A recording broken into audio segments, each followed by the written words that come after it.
మహాగణాధిపతయే నమః. ఓం గురుభ్యో నమః. ఓం శ్రీమాత్రే నమః. పరమేశ్వర స్వరూపమైనటువంటి జ్యోతిష, వాస్తు మరియు ఇతర అనేకమైనటువంటి శాస్త్రములను మనకు అందించినటువంటి మహర్షులకి నమస్కారం. హయగ్రీవ హయగ్రీవ హయగ్రీవేతియో వధేత్తస్య నిస్సరతే వాణి జనుకన్యా ప్రవాహవత్. అరుణాం కరుణాతరంగితాక్షీం ధృతపాశాంకుశపుష్పబాణచాపాం అనిమాదిభిరావృతాం మయూకైః అహమిత్యేవ విభావయే భవానీం. శ్రీమాత్రే నమః.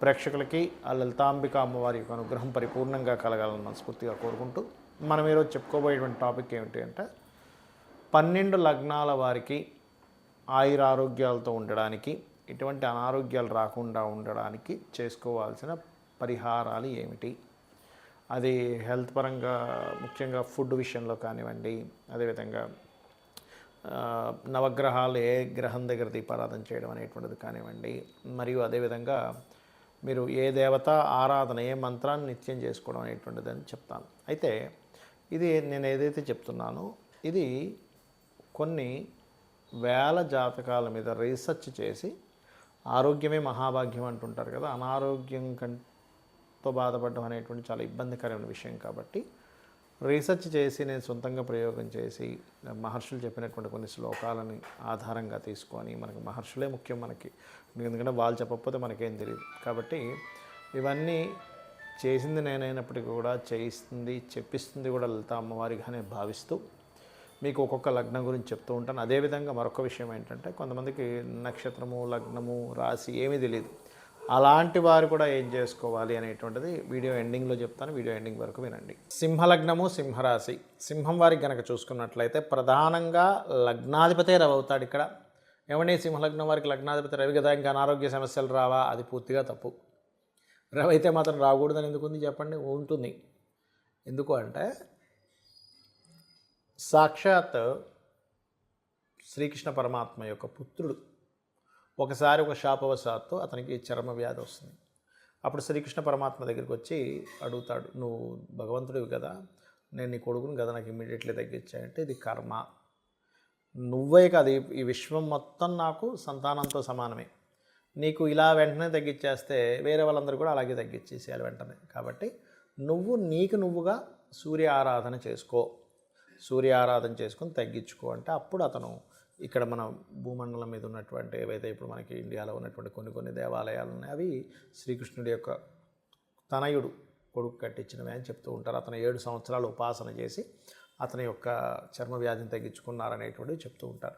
అయితే ఇక్కడ మనం అర్థం చేసుకోవాల్సింది ఏంటంటే, సింహలగ్నానికి పంచమాధిపతి గురువు. అంటే అనారోగ్య సమస్యలు వస్తున్నాయండి అన్నప్పుడు మీరు దత్తాత్రేయుడు ఉపాసన చేయండి.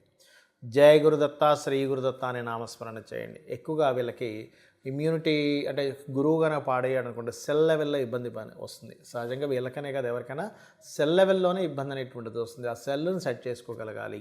వీళ్ళకి రోగకారకులు ఇద్దరు అవుతారు. అందరికీ ఒకరైతే వీళ్ళకి ఇద్దరు అవుతారు. ఎవరంటే గురువు మన శని అవుతారు, బుధుడు అవుతాడు. గురువేమో యోగాన్ని ఇస్తూ ఉంటే అనారోగ్య సమస్యలు తగ్గించడానికి, వీళ్ళేమో శుభులు అవుతూ ఉంటారు. కానీ సమ్ టైమ్స్ ఏమవుతుందంటే, ఒక్కొక్కసారి లక్కీ ఇందులో ఒకలే అవ్వడం, ఇంకొకరికి కొన్ని మంచి పోర్ట్ఫోలియోస్ రావడం అనేటువంటిది జరుగుతూ ఉంటుంది. అలాంటి సందర్భాల్లో లక్కీగా వీళ్ళకి మిస్ అవుతుంటుంది. బట్ ఏదేమైనప్పటికీ కూడా సహజంగానే సూర్య భగవానుడు లగ్నం కాబట్టి సూర్య ఆరాధన, దత్తాత్రేయుని యొక్క ఆరాధన, దిగంబర దిగంబర శ్రీ పాదవల్లభ దిగంబర అనేటువంటి నామస్మరణ మంచి ఫలితాలు ఇస్తుంది.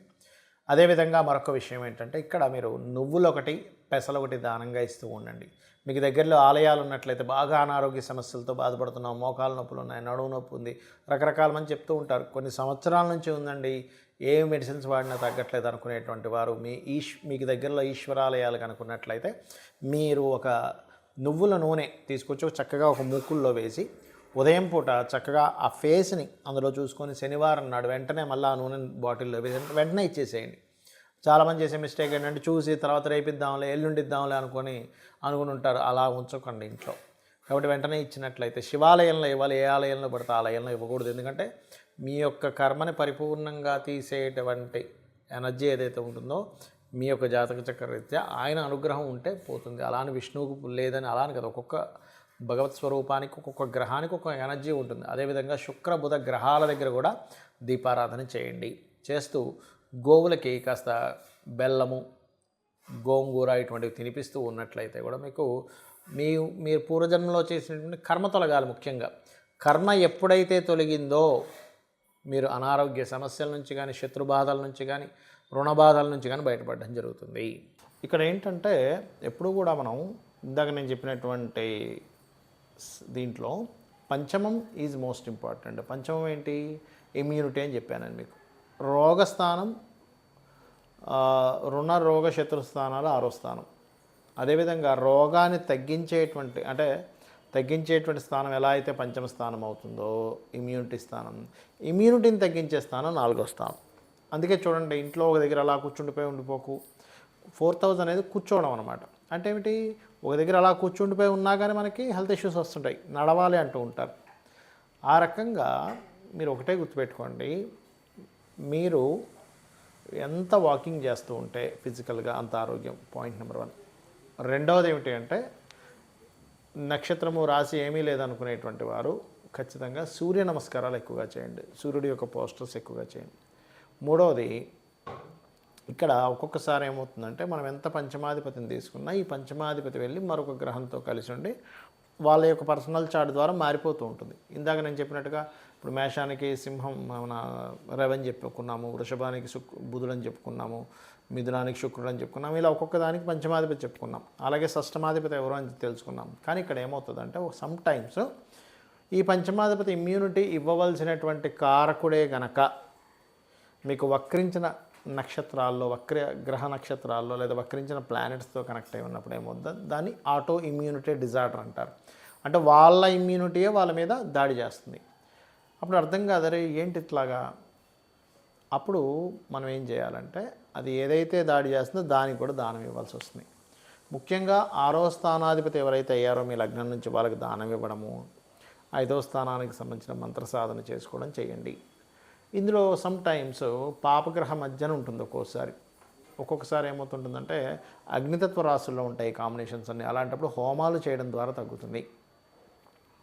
భూతత్వ రాశుల్లో ఉన్నప్పుడు ముఖ్యంగా మీకు దానం ఇవ్వడం ద్వారా తగ్గుతుంది. వాయుతత్వ రాశుల వల్ల పర్టికులర్గా మీరు స్తోత్ర పఠనం ఏదైనా చాంటింగ్ చేయడం ద్వారా తగ్గుతుంది. జలతత్వ రాశులు తర్పణాలు, అభిషేకాలు చేయడం ద్వారా తగ్గుతుంది.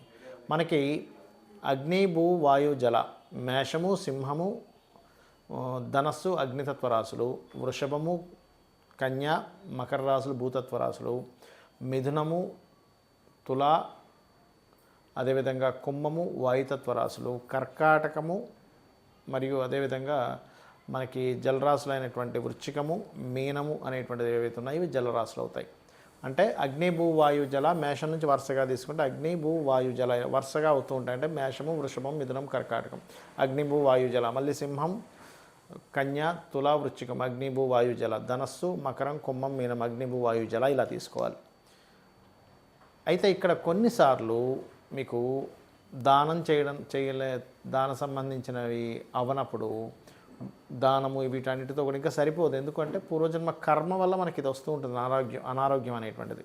అంటే పూర్వజన్మ కృతం పాపం వ్యాధి రూపేణ పీడితం. నేను చాలామందిని చూసా, చాలా ఎన్నో సంవత్సరాల నుంచి ఎక్సర్సైజులు కూడా చేస్తున్నామండి, కానీ నాకు ఎందుకన్నా ఆరోగ్యం వచ్చిందంటారు. ఎక్సర్సైజ్ చేయడం వల్ల మీకు రావాల్సిన పెద్ద అనారోగ్యం కూడా తగ్గుతుందో ఎటువంటి డౌట్ లేదు. కాకపోతే బాడీ ఫిట్నెస్ ఉంటుంది కానీ రోగం రాకూడదని రూల్ ఉండదు. ఎందుకు అంటే రోగం అనేటువంటిది మీ జన్మజాతకంలో ఉన్నటువంటి 6th lord 4th lord active అయ్యారా, 5th లార్డ్ డియాక్టివ్ అయిపోయాడా అనే దాని మీద ఆధారపడి ఉంటుంది. కాబట్టి ఒకటే గుర్తుపెట్టుకోండి, కొన్ని రోగాలకి లైఫ్ లాంగ్ చేసుకోవాల్సి వస్తుంది. కొన్ని మంత్రాలు కొన్నిటికి ఆ పర్టికులర్ పీరియడ్ వరకు చేసుకోవాల్సి వస్తుంది. అదేంటో తెలుసుకోవాలి. అదేవిధంగా అస్సలు రోగం రాకుండా మనకు ఉండాలి అంటే ముఖ్యంగా మీరు అర్థం చేసుకోవాల్సింది సూర్య నమస్కారాలు చేసుకుంటూ మనం తీసుకునే ఫుడ్ ద్వారా రోగం అనేటువంటిది వస్తుంది. గుర్తుపెట్టుకోండి, మనం ఎటువంటి ఫుడ్ తీసుకుంటున్నాము, అందులో మనకు కావాల్సినవి ఉన్నాయా లేవా, మనకు కావాల్సినవి మన బాడీని పాడు చేసే హాని చేసేవి తింటున్నామా. మరి అందరికీ అన్నీ తెలియదు కదా. అలాంటప్పుడు శాస్త్రంలో చెప్పింది ఏమిటంటే బాగా నవిలి మీరు తినేటప్పుడు క్రీం, అచ్యుత, అనంత, గోవింద అనే నామాన్ని అనుకుంటూ తినండి. ఒక 30 సార్లు కనీసం నవలాలి, 32 సార్లు నవలాలని చెప్తుంది ఆయుర్వేదం అయితే. కాబట్టి ఇచ్చేయండి. అదేవిధంగా మరొక విషయం ఏంటంటే కొంతమందికి దానాలు ఇవ్వలేని వాళ్ళు ఉంటారు. ఏమండి మేము దానం ఇవ్వలేను, నా దగ్గర అన్ని డబ్బులు లేవు కానీ అనారోగ్యంతో బాధపడుతున్నాను అనుకునేటువంటి వారు ఓం సర్వవ్యాధి ప్రశమని సర్వమృత్యు నివారిణి అగ్రగణ్య అచింత్య రూప కలికల్మషనాశిని అయి నమః చేసుకోవాలి. చేసుకుంటూ ఉంటే ముఖ్యంగా ధ్యానంలోకి వెళ్ళి శ్వాస మీద ధ్యాస, అంటే ఇక్కడ కాన్సన్ట్రేషన్ చేసినట్లయితే శ్వాస మీద ధ్యాస ఆటోమేటిక్గా కనెక్ట్ అవుతుంది. ధ్యానం అనేటువంటిది పంచమ స్థానానికి సంబంధించింది, మంత్రం అనేటువంటిది పంచమ స్థానానికి సంబంధించింది. అదేవిధంగా మీరు ఏదైనా చాంటింగ్ చేస్తున్నారు పంచమ స్థానానికి సంబంధించింది. కాబట్టి ఏంటి, ఈ ధ్యానము మంత్రం ఇవి చేయడం ద్వారా కూడా మీకు చాలా మటుకు పూర్వజన్మ కర్మలు దగ్ధమవుతాయి. అందులో ముఖ్యంగా లలితా సహస్రనామాలు, సూర్య నమస్కారాలు, మీకు దగ్గరలో ఆలయం ఏదైనా ఉన్నట్లయితే ఆ యొక్క ఆలయాలకు వెళ్ళి అక్కడ మీరు ఏదైనా సరే మీకు తోచినటువంటి పరిహారం చేయడము, అంటే అక్కడ మీరు సేవ చేయడం ముఖ్యంగా చేసినట్లయితే ఖచ్చితంగా మీకు ఉన్నటువంటి అనారోగ్యాలు తగ్గాలని, అమ్మవారు మీకు తగ్గించాలని మనస్ఫూర్తి కోరుకుంటూ శ్రీమాత్రే నమః.